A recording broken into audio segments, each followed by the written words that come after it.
Sesaat lagi Anda akan mendengarkan program Renungan Sahabat Seperjalanan bersama Pendeta Wendy Pratama. Selamat mendengarkan.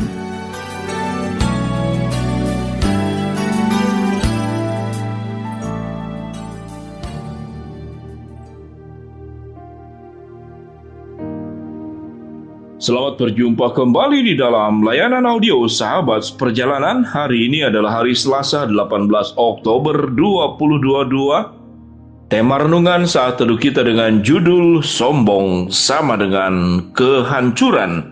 Sombong sama dengan kehancuran. Firman Tuhan terambil dalam 1 Samuel pasal 2 ayat yang kedua sampai dengan ketiga. Demikian bunyi firman Tuhan. Tidak ada yang kudus seperti Tuhan, sebab tidak ada yang lain kecuali Engkau, dan tidak ada gunung batu seperti Allah kita. Janganlah kamu selalu berkata sombong, janganlah caci maki keluar dari mulutmu, karena Tuhan itu Allah yang Maha Kuasa, dan oleh Dia perbuatan-perbuatan diuji. Mari kita berdoa. Bapa yang di dalam surga, kami ingin belajar bahwa keindahan adalah tatkala segala kemuliaan, kebesaran hanya buat Tuhan dan tidak untuk kami. Biarlah kami tidak mengambil kemuliaan itu untuk diri kami, karena pada dasarnya kami adalah makhluk yang hina. Dalam nama Tuhan Yesus kami berdoa, amin. Shalom sahabat seperjalanan yang dikasihi Tuhan. Bukankah kita dari kecil diajarkan tidak boleh sombong? Dan kita mengajarkan juga kepada anak-anak kita tidak boleh sombong. Dan kesombongan itu adalah sesuatu yang dihindari. Mengapa demikian sahabat seperjalanan? Bahwa kesombongan itu adalah sesuatu yang buruk. Yang menjadi pertanyaan, kalau tahu itu sesuatu yang buruk, namun mengapa ada pihak-pihak tertentu yang secara tidak sadar atau mungkin juga sahabat seperjalanan jatuh ke dalam sebuah kebiasaan yang namanya itu sombong. Dari banyak penelitian kenapa seseorang itu menjadi sombong, biasanya karena dia adalah korban daripada orang-orang lain yang sombong. Misalkan, seseorang yang terbiasa dihina, dilecehkan, direndahkan oleh orang yang merasa dirinya lebih hebat. Dan memang dia punya kepandaian, dia punya kelebihan. Baik secara materi, mungkin penampilan, mungkin background keluarga yang baik, dan segala sesuatunya. Dan sahabat seperjalanan secara tidak sadar itu terekspos di dalam dunia media sosial. Jangan-jangan sahabat seperjalanan melakukan perkara yang sama. Misalkan, tatkala kita punya barang baru, mobil baru, sepatu baru, rumah baru, kita piknik, kita pergi ke tempat tertentu, kita makan makanan enak di tempat tertentu, lalu kita foto-foto, kita selfie-selfie, kita buat video. Lalu orang melihat bahwa kita sedang berbahagia, kita sedang mengalami sebuah keberhasilan. Sahabat seperjalanan, kita mungkin tidak punya motif tertentu untuk hal tersebut.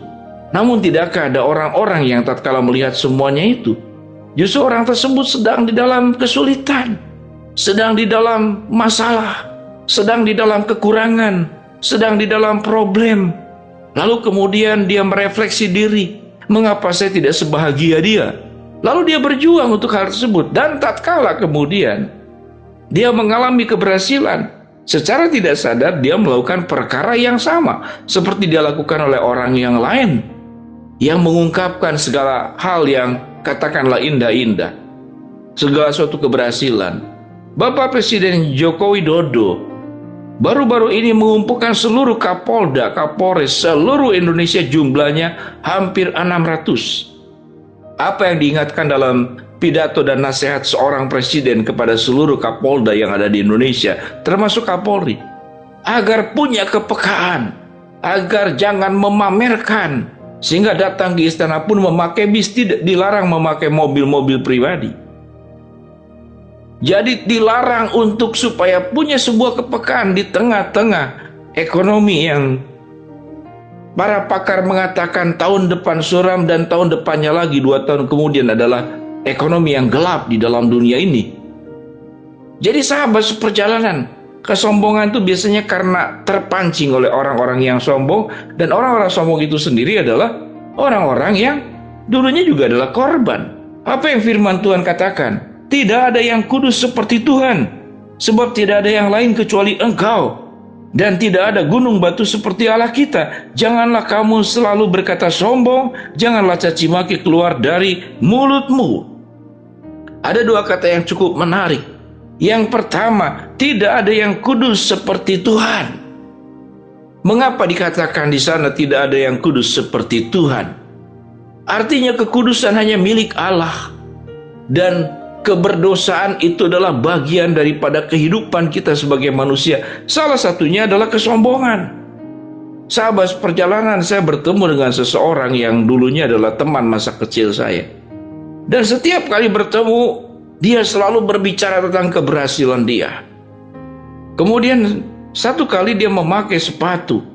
Saya juga tidak bertanya sepatunya itu merek apa. Saya juga tidak peduli, pokoknya karena dia bicara, baru saya melihat sepatu. Lalu dia katakan sepatu ini harganya, bayangkan ya, harga sepatu ini 10 jutaan.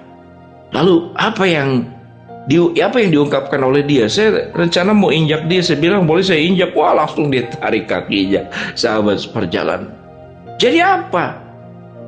Sesuatu yang indah itu sesungguhnya bukan memamerkan apa yang kita punya. Sesuatu yang indah itu justru adalah bagaimana kita berbuat baik di atas kesusahan orang lain.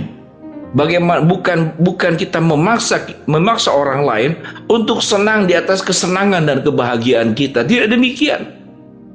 Justru pada saat kita berhasil adalah bagaimana kita punya kepekaan lebih. Bagaimana kita punya hati yang berbagi lebih. Bagaimana punya kita sebuah hati yang empati kepada kesulitan dan kesusahan orang lain. Sahabat seperjalanan, Alkitab mengatakan tidak ada yang kudus seperti Allah. Artinya apa? Di luar Tuhan kita semua adalah orang-orang berdosa. Dan salah satu dosa yang sadar tidak sadar dilakukan oleh manusia adalah kesombongan. Tidak ada Tuhan selain engkau dan tidak ada gunung batu seperti Allah kita. Janganlah kamu selalu berkata sombong. Janganlah caci maki keluar daripada mulutmu. Apa yang dimaksud dengan caci maki? Kalau kita mengungkapkan apa yang menjadi kesombongan kelebihan kita, maka pada saat yang sama biasanya kita merendahkan orang lain. Merendahkan orang lain. Ada seorang artis yang terkenal yang saya lihat di TV yang katakan, kalau kamu itu menjadi pegawai saya, maka semua pakaian yang ada di dalam tubuhmu, seluruh pakaian itu semua akan dengan pakaian-pakaian yang mahal. Sedangkan orang tersebut tidak menawarkan diri untuk sebagai anak buah yang bersangkutan. Sedemikian sombong, artinya engkau akan hidup jauh lebih baik kalau engkau menjadi pengikutku. Ada banyak ekspresi kesombongan-kesombongan yang luar biasa yang sahabat perjalanan bersama dengan saya perlu merenungkan. Dan kalau kita pernah menjadi korban kesombongan, jangan sampai kita menjadi pelaku yang sama, melakukan hal yang sama sewaktu kita berhasil. Biarlah kita boleh seperti Kristus yang memiliki segala-galanya namun punya kerendahan hatian yang luar biasa. Tinggalkan surga, punya sebuah kepedulian. Kelebihan yang dimiliki oleh Kristus sebagai Allah dengan kasih-Nya adalah memberikan manfaat, memberikan dampak, memberikan cinta, memberikan pengampunan dan penebusan buat kita semua. Mari sahabat seperjalanan, jangan menjadi sombong, karena sombong adalah kehancuran. Kita berdoa. Bapa dalam surga, biarlah kebenaran firman Allah yang kami baca boleh membuat kami, ya Bapa di dalam surga, menjadi pribadi yang semakin rendah hati dan bukan menjadi pribadi yang dalam kesombongan. Hamba-Mu berdoa buat sahabat seperjalanan yang sedang sakit, Tuhan jamah sembuhkan. Sahabat seperjalanan yang sedang menghadapi hambatan, Tuhan bukakan jalan. Sahabat seperjalanan yang sedang memohon sesuatu, Tuhan kabulkan dengan cara dan waktunya Tuhan. Dalam nama Tuhan Yesus kami berdoa, amin. Shalom sahabat seperjalanan, rubahlah sikap sombong dengan sikap rendah hati, kepedulian, empati, dan diizinkan oleh Tuhan kalau kita punya kemampuan meringankan beban-beban hidup orang lain. Shalom, Tuhan memberkati kita semua. Amin.